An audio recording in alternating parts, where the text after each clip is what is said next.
Live right here on this Thursday on the early line on SportsGrid. It's time to dive into that early prop perspective for Divisional Round Weekend with the best to do it. That would be TV Tom Vecchio of SportsGrid, live right here on TEL. Vecchio, as always, we appreciate the time. We'll go through all four Divisional Round matchups, how you see these games playing out based on the numbers, and where you think some of those prop edges might be for this wonderful weekend of football. Of course, thanks for having me. And some of these lines have already been moving. You know, when I did the recap show on Sunday night after the Commanders win over the Bucs, and I was talking about some of the early lines that I saw, no pun intended again, second time in a row, but some of the early lines for those players, and they've already moved like 4, 5, 6 yards in some cases. So we have a lot to get to. Yeah, we certainly do. And Vecchio, let's start with what we all expect to be the best game of the weekend. In Orchard Park, it's the Bills and the Ravens. Basically a pick'em, just a few cents of difference on the money line. A total north of 50 at 51 and a hook. If the numbers do back up what we see in this game, and it's close, highly competitive, and high scoring, what's the best angle to look in the prop market? Well, I don't think it's going to be high scoring. That's part of where like a lot of my breakdown for the starts, where I don't think it's going to be that high scoring. It's also going to be extremely cold, so we have to factor in a little bit of the weather. There may not be a ton of precipitation, but it's going to be extremely cold. I expect the Ravens to come away with the win, and I think that leads to a lot of carries for Derrick Henry. We have to look at this like, what did the Ravens learn last year from the AFC Championship game against the Chiefs? It's like they strayed away from what they want to do most, which is run the ball, and now they have that option with Derrick Henry in the backfield. So I like Derrick Henry over 19 and a half carries. I don't love the yards just because the yards have moved up from 91 or 92 up to 95, 96. But I love the over on attempts, because if they stick with the run game with Derrick Henry, that should be their path to victory. And I don't think the Bills will be able to stop them on the ground. That also leads to Lamar under 28 and a half passing attempts. Having the ball in his hands is going against what they learned from last year. They need to stick with what they know best. No, I agree with that, and I do think it is. We have a tendency to have a lower scoring game in that game, 2 ground games that should get after it. Fun times, no doubt about it. But the first game of the weekend is going to be between Houston and Kansas City. 8.5 as the line for the hometown favorite here. Kansas City Chiefs, the total 41.5. C.J. Stroud, Patrick Mahomes. You always have that major advantage, Tom, coming off the bye when the other team had to play in the previous weeks. What are you getting out of this game, prop-wise and maybe side-wise as well? So, you know, the one take I had was like the Chiefs win. They probably don't cover. They'll cover an in-game number if the Texans do get out to a lead. And I actually wouldn't be surprised if this game does kind of push towards the over, right? I think we're in a spot where I think the Chiefs, we know that they like aren't scoring 30 points on an every week basis, or however many weeks in a row they didn't score, 30 or more. But like if they push towards 28 or so, if we do see the Texans get to, let's call it 20, the Chiefs won't cover that number, but we are pushing towards that over. So that's what I like. Immediately on Sunday night, I said Joe Mixon under 62.5 rushing yards. That number has dropped to 57. So I'm just not expecting a big ground game from the Texans at all. I don't mind looking to DeAndre Hopkins for over 29.5 receiving yards. Yeah, he is going up against his former team, but they brought him in for a reason. Like, they brought him in to have this role in the postseason, to have that consistent pass catcher for Patrick Mahomes, like picking up those first downs, as they apparently are converting every third down when Mahomes has the ball in third and long. Like a couple 12-yard receptions from Hopkins can put him over this number. So I absolutely love Hopkins, and I don't mind ulting him up to 40 as well. So not a ground game for the Texans, and a good passing game from the Chiefs. And obviously they come away with the win.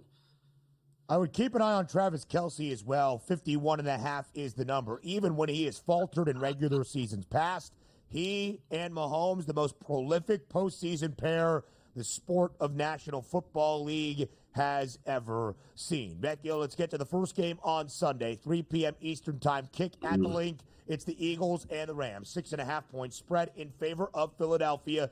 Total working its way up ever so slightly to 44.5. How would you approach the matchup in the divisional round in the city of brotherly love?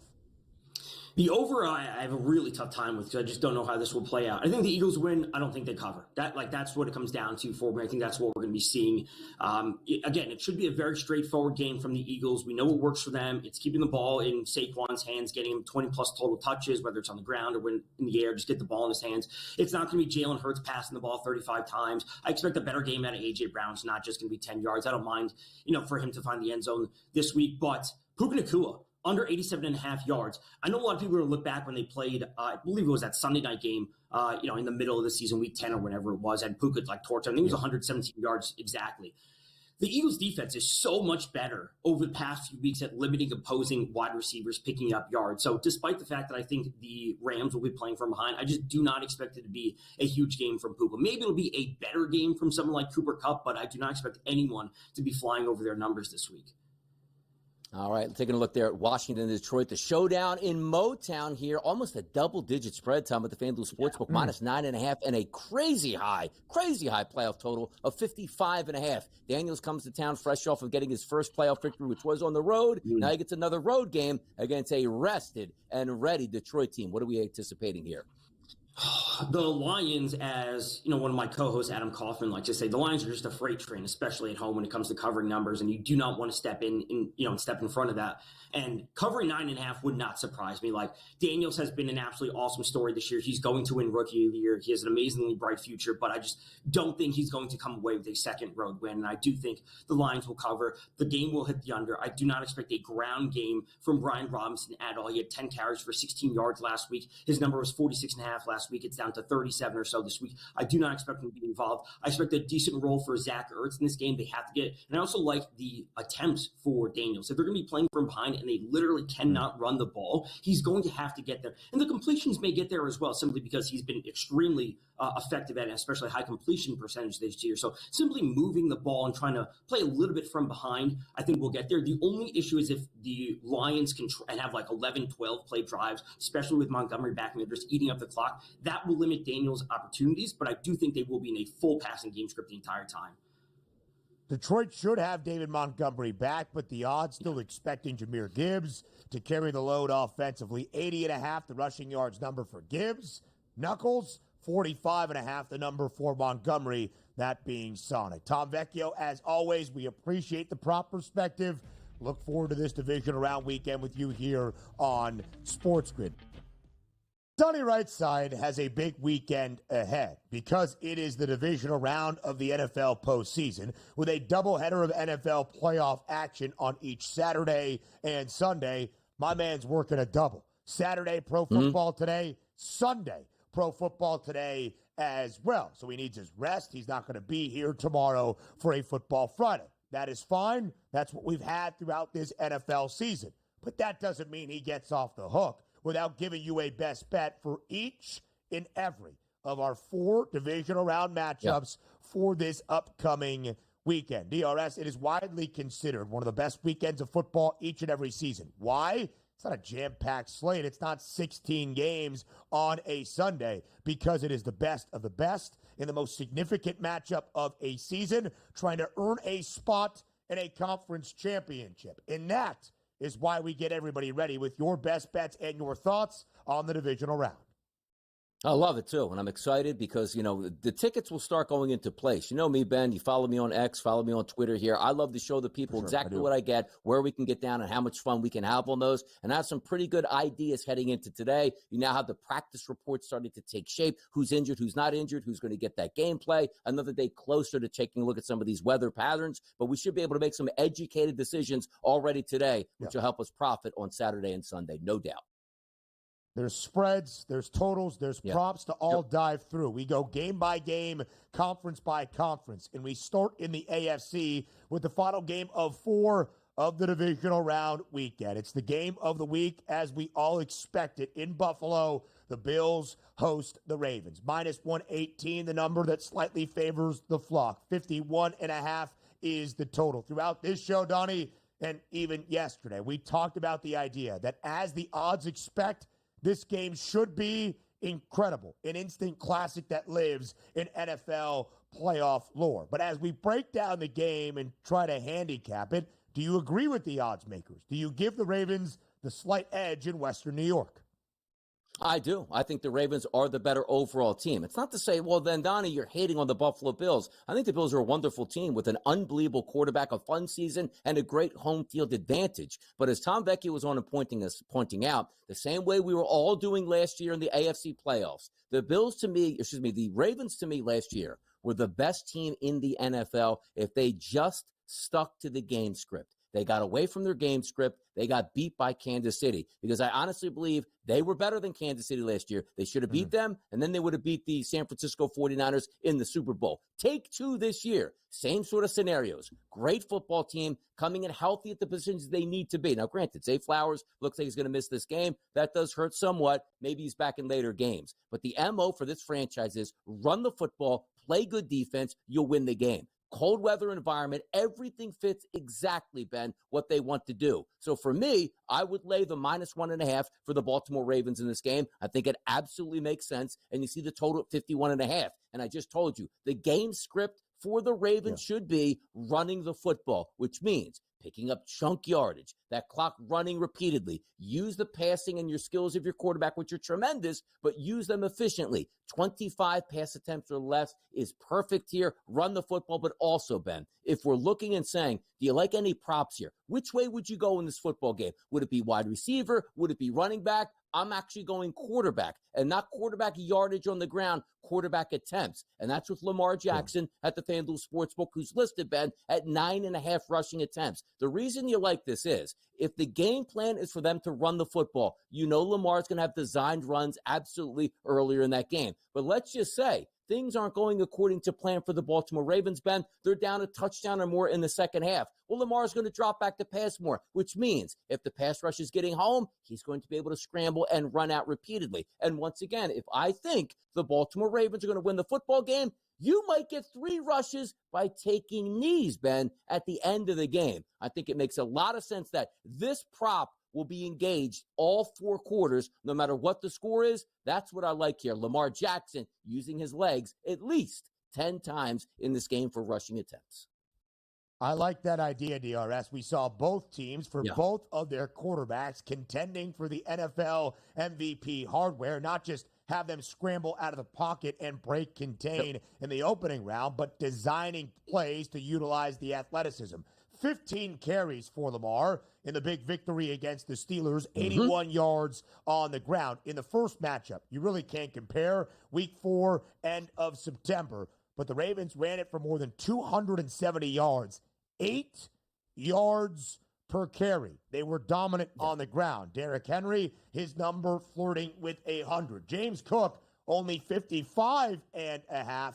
The Ravens have been the best rushing defense all season long, entering this matchup, including the playoff victory against the Steelers, only allowing about 77 yards per game to the opposition on the ground. And one thing, Donnie, that is sensational about this game, it's not just what we expect for it to be an all-timer in the postseason, but the narratives that will follow individually this season. The MVP race between Lamar Jackson and Josh Allen, and a couple of fan bases trying to bolster the campaigns for their quarterbacks that now don't really care for one another. There's not long-standing bad blood between Buffalo and Baltimore, but there kind of is now entering this game. And the narratives as well, DRS, for these franchises, for these quarterbacks to change their playoff tunes. Lamar Jackson, 3-4 in his NFL postseason career. Josh Allen and the Bills have won the AFC East now 5 consecutive seasons,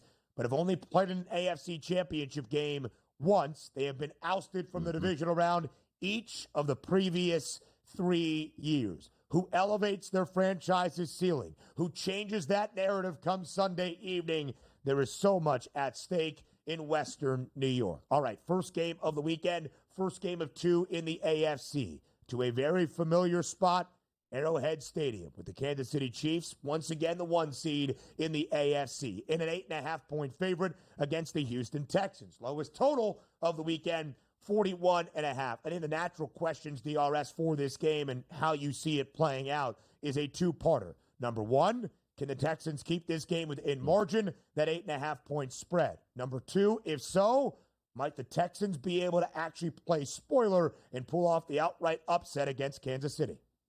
You know, normally you just say fit the mold of what you've seen for the season. I can't fault people for doing that. The minute you see an 8.5, you go, that's ridiculous. We think Kansas City is going to win. By no way, shape, or form they can cover. But understand this. Ben and I talked about this, earlier in the week. This is maybe the best bye-week coach in the history of professional sports, getting your team ready. Steve Spagnuolo, there's a reason where even though he's in his mid-60s, is now starting to get calls once again to be a head coach. He has been phenomenal. This defense is actually getting healthier as the season goes along, an extra advantage now in that secondary for them. Rested and ready, they should be able to jump off the football. Now, will they carry that through? Do they get that lead at 14-3 and coast to a 14-10 lead? You understand the point because they've been doing that all season long. But if I think I'm getting the best effort I can out of the Kansas City Chiefs in game number 1 right out of the gate in the playoffs, this is probably your chance to strike. I see that 41.5 and I say to myself, I don't know how much scoring the Houston Texans will be doing on offense, so I do lean under there. But I got to tell you, I don't think I'm playing the side. But if there's one chance that you might be able to take Kansas City, where everybody looks at that line and goes, 8.5 is ridiculous. And as we always say, Ben, that line is there for a reason. Wasn't made up where they picked it out of a hat. It's there for a reason. I think we might see a double-digit victory for the Kansas City Chiefs. And let me squeeze this in. This might be one of the tougher games prop-wise that I'm having trouble with. Is it going to be buying secondary options like a John Mechie with the Mechie at 33.5 or maybe Mixon 17.5 receiving yards? Because I do think Houston is down. I'm probably looking for pass catchers for Houston tacking on in the second half.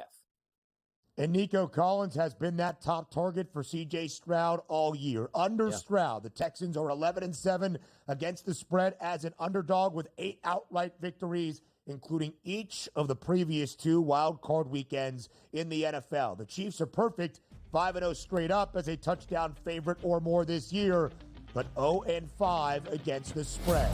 Now to the NFC next. Will Donnie's Birds advance to an NFC championship game a weekend from now? Because we start our divisional round best bets with DRS for our first game of 2 on Sunday, 3 p.m. Eastern time in the city of brotherly love. At the Link, it's the Eagles and the Rams. Philly booked as a 6.5-point home favorite. Total stands at 44 and a hook. DRS nearly a touchdown spread, but not quite there in favor of the Eagles. How competitive will our first game of 2 on Sunday end up being?